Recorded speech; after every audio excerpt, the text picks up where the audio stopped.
Welcome to this week's University English.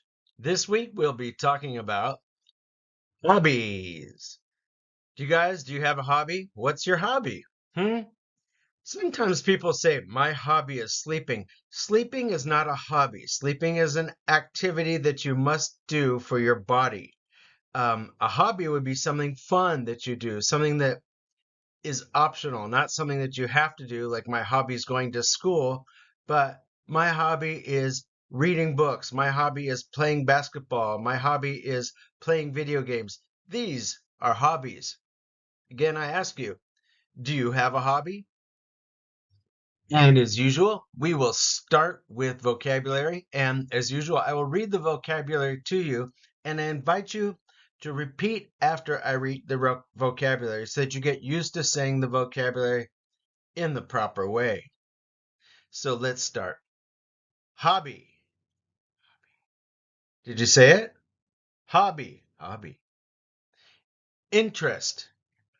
Now, this is an interesting word. The first in disappears, right? And so you almost have the word trest. So interest. Did you repeat it? Pastime, pastime. Craft, craft. Leisure, leisure. DIY, DIY. Now, in the next four, which you will hopefully repeat, the ing is very underemphasized. It's almost not there. So really your emphasis is on the first word, the noun part. So let's try. Camping, camping, gaming. Again, the ing, right? Gaming, baking, traveling. Again, that's the ing just sort of falls off. And now let's look at some sample sentences. I read these sample sentences. Please do again repeat them. If you can't repeat them out loud, then really seriously, try to repeat them silently in your head. It will help your pronunciation. And the first one, regular leisure, notice it's just an E sound. Okay, so let's go. Hobby, hobby. Regular leisure activity for enjoyment. Regular leisure activity for enjoyment. Interest. Again, trest. The word interest. Curiosity or desire to learn about something. Curiosity, desire to learn about something. Pastime. Pastime. Emphasis is on time there. Recreational activity done for fun. Craft. Skilled activity, creating handmade items. Skilled. Leisure. Free time activities for relaxation. DIY. Do it yourself. Making, repairing things. Again, the emphasis is not on the ing, that just tapers off. Camping. Staying outdoors in tents or shelters. Gaming. Playing video or board games. Baking. Preparing food using an oven. Traveling. Going on trips to different places. Now, this vocabulary is related to one of my favorite topics, books. I'm a bit of a checkboule, a bookworm. Let's start. Bestseller, bestseller. So in English, bestseller. paperback, hardcover. Are you repeating these? I hope you are. Chapter, imagination. Mac gets the emphasis. Imagination. Fiction, nonfiction. Autobiography,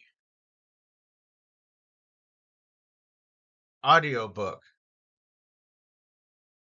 and poetry. Now, let's hear some sentences that use these words. Are you ready? Are you ready to listen and repeat? Let's go. Bestseller. Highly popular product, especially a book. Paperback. Book with a flexible paperboard cover. Hardcover. Book with a rigid protective cover. Chapter. Main section of a book with a title. Imagination. The nay is getting an emphasis here. Imagination. Ability to form mental images and ideas. Fiction. Imaginative works not based on real events. Nonfiction. Based on real events, facts, or experiences. Autobiography.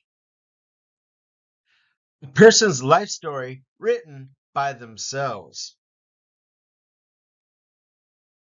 If you just have biography, that's a life story written by somebody else, but auto is your own life story.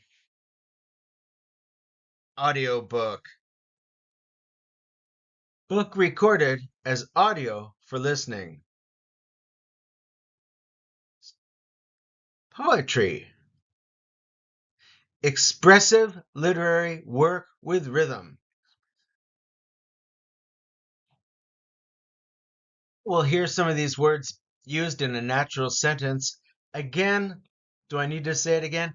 Please do either silently to yourself or out loud. Please do repeat these sentences. If you do, your speaking will become much easier and your pronunciation will become much better. Okay, let's start. Bestseller. The novel became a bestseller. The novel became a bestseller shortly after its release.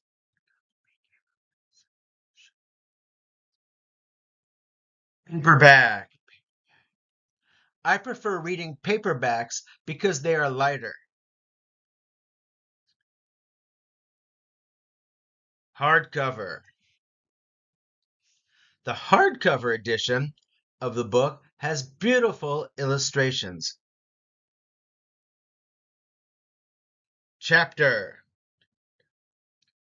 Let's discuss this topic in the next chapter. Imagination. Children often have vivid imaginations. And here's some more book-related words and sentences for you to listen to and repeat. Fiction. I enjoy reading fiction novels in my free time. Nonfiction. She prefers nonfiction books that teach her something new. Autobiography. The autobiography provides insight into the author's life. Audiobook. I like listening to audiobooks during long car rides. Poetry. She enjoys writing poetry as a form of self-expression. Now let's listen to and repeat some words and sentences that involve hobbies. Hobby. Photography is his favorite hobby. And let me say this word again. Photography. Photography. Photograph. Korean people, perhaps yourself, love to take photographs, and so photography is an important word. Interest. Again, interest. Her interest in history led her to become a historian. Pastime. Playing chess is a popular pastime in many cultures. Craft. She learned various craft techniques at the workshop. Leisure. Reading is a perfect leisure activity for a rainy day.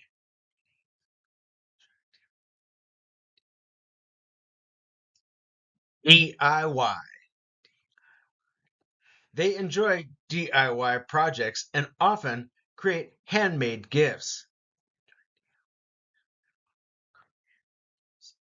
Camping.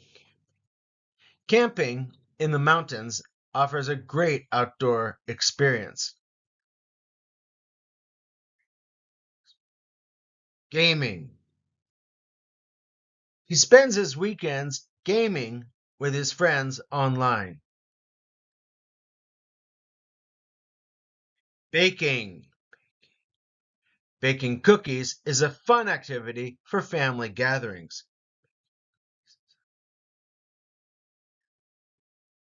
Traveling. Traveling allows us to explore different cultures. And now let's look at the simple present tense. First, I'll read the definition. The simple present tense is used to describe actions, habits, general truths, and scheduled events that occur regularly or repeatedly in the present. And we will look at an example of an action, habit, general truth, and scheduled event. But first, let's go below, okay? Let's look at the note. The note says at the very bottom, the S or ES must be added to the verb when the subject of the verb is a third person singular. He, she, or it. So he, she, or it. So as we read these examples, let's look for he, she, or it and remember to notice the S or ES. Okay, so first, let's do the action example. Action. I read a new book every year. Nice. Habit example. She, up, she. That's he, she, or it. So we're going to see an S added here, right? So she always brushes. And since it ends in a consonant H, we're going to add ES. She always brushes her teeth before bed. Now, a general truth. Is that he, she, or it? Sorry, water boils. Is that he, she, or it? It. Water is it. Okay, so let's look for that S. Water boils, there it is, at 100 degrees Celsius. And then lastly, the scheduled event. The train, now is the train he, sure, it? Oh, it's an it. So we're going to look for the S. The train departs at 8 a.m. Wonderful. Now we'll look at the negative of the simple present tense. And again, we're also going to look at this S rule, right? So if it says he, she, or it, we add an S. So in the simple present tense, negative statements are made by using don't and doesn't. So doesn't, S. When? When it's he, she, or it. Don't plus verb for I, you, we, they, and doesn't for verb for he, she, it. So let's look at an example. She doesn't like loud music, but we don't know the man, right? We. We don't. No S. To make a negative statement with a be verb, put not after am, are, is. He is not a teacher. I am not tired. You are not German. Got it? Here we're not using the S rule. We're doing the to be verb. Got it?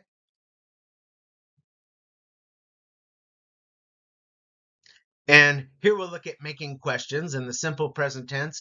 And again, we'll look at the S rule. But I don't want you to worry about this, right? If you say, do she like reading books?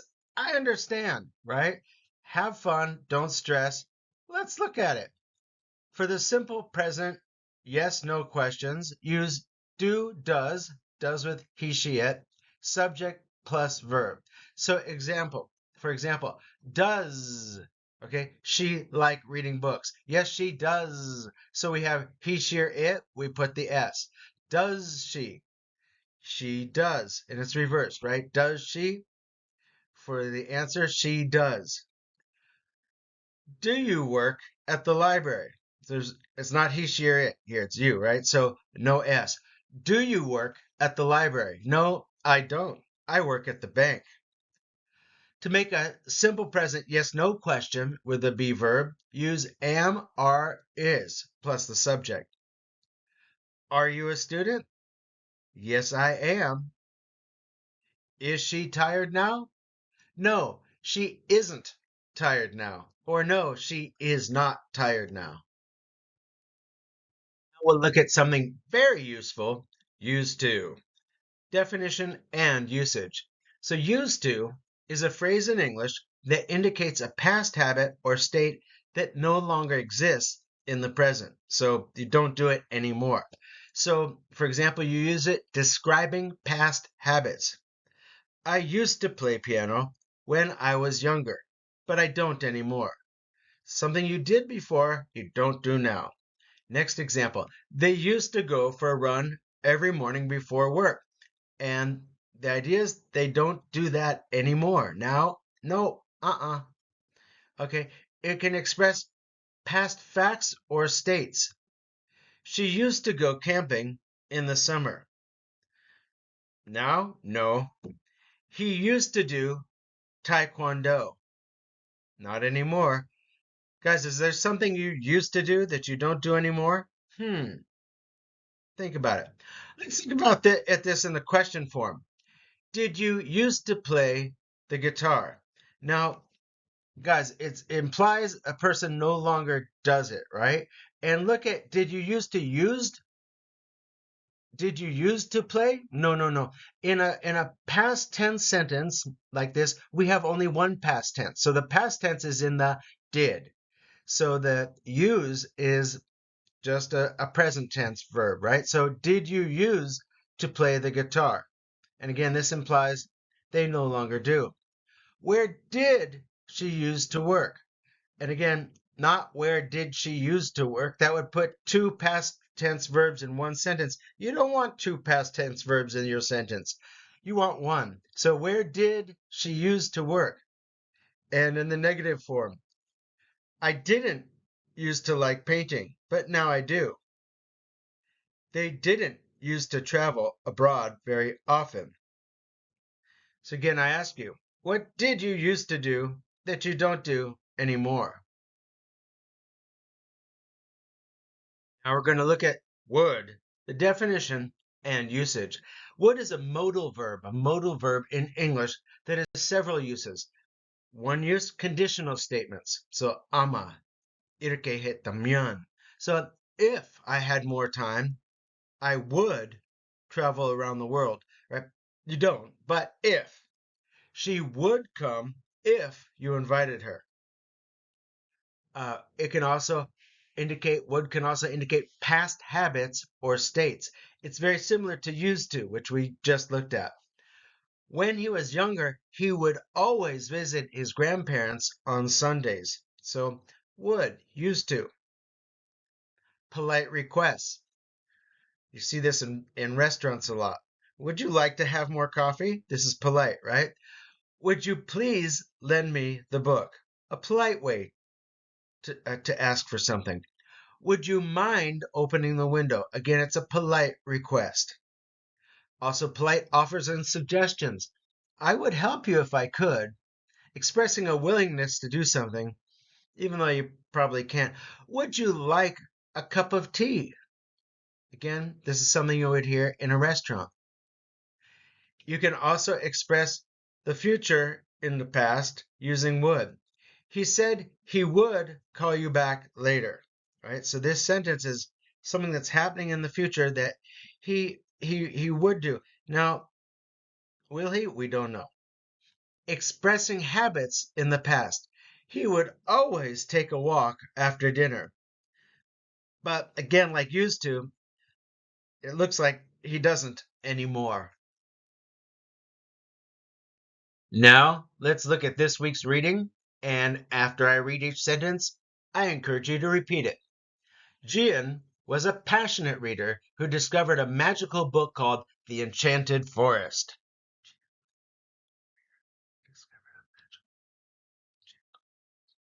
Inspired, she began painting scenes from the story. Her paintings captivated her brother, Sojun, who started telling stories to accompany them. Their creativity blossomed. Jin and Sojun decided to share their art and stories with the community. They organized an event called Imagination Unleashed at the local library, drawing visitors from all around.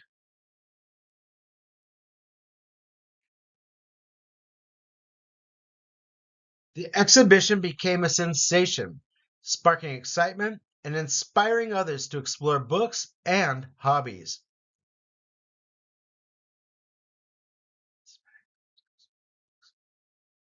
The library, once quiet, now buzzed with activity as people let their imaginations soar.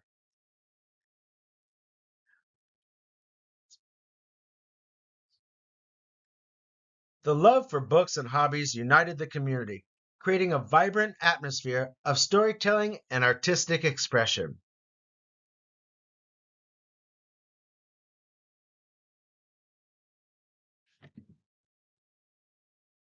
Now, we'll do some questions to check if you understood reading comprehension. And as I do this, I want to point out that if you listen and repeat, not only listen, but also repeat, you probably understand better. But let's see how you did. First question. What inspired Jian to start painting magical scenes? A. Was it a special book called The Enchanted Forest? B. Was it her brother Sujun's stories? Or C. Was it a painting competition at school? Next question. What did Jian and Sojun organize at the library? Was it A. A cooking competition? B. A painting workshop? Or C. An event called Imagination Unleashed? And last question. How did the community react to the exhibition? Were they disappointed and didn't attend? B, were they excited and inspired? And C, did they not notice the exhibition? Let's check the answers and find out. So if we look at the first question, what inspired Jian to start painting magical scenes? The answer is A, the Enchanted Forest. If we look at the next one, what did Jian and Sojun organize at the library? Well, the correct answer is C. It was an event called Imagination Unleashed. And lastly, how did the community react to the exhibition? They were excited and inspired. Well, that's it for this week's video. I hope you listened and repeated. I hope you enjoyed it, and I look forward to seeing you in the next class.